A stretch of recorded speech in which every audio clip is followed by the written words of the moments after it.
लोकांना आपण पटवून दिलं पाहिजे. शिवाय अनेक कामं या निमित्तानं करतोय.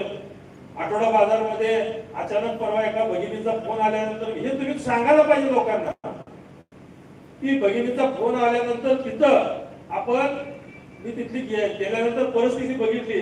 मला पाणी एवढं होतं, लोक बाजारचा दिवस होता सोमवारचा, लोकांनी बाजार करायचा कसा आणि त्या ठिकाणी एवढं पाणी होतं ती पुढे कट्ट्यावर तो भाजी विक्रेता बसणार आणि लोकांना जायला पाण्यातून जाणार, लोक बी जात नाही. पण जिथं पाणी नाही आहे तिथं लोक जात नव्हते. त्यामुळं त्याचा व्यापार होता आणि त्याची भाजी विकली जातो. जी पुढे जागा धरली, पुढे मारामारी, म्हणजे पाऊस पडला का त्या भाजी विक्रेत्याचं सगळ्याचं भांडण व्हायचं.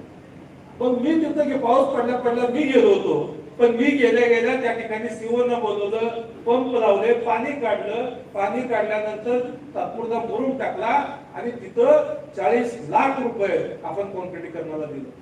आता ते काम मी जवळपास पूर्ण केलंय. लगेच माता भगिनींनी मला तिथंच सांगितलं, दादा पुरुष काय कुठे मी त्या ठिकाणी लगविलं जातील, पण आमच्या माता भगिनींचं काय तिथं कुठंच सोय नाही. तर त्या ठिकाणी सुद्धा मी लगेच 70 लाख रुपये शौचालयाच्या युनिटला तिथं दिलं आणि त्याचं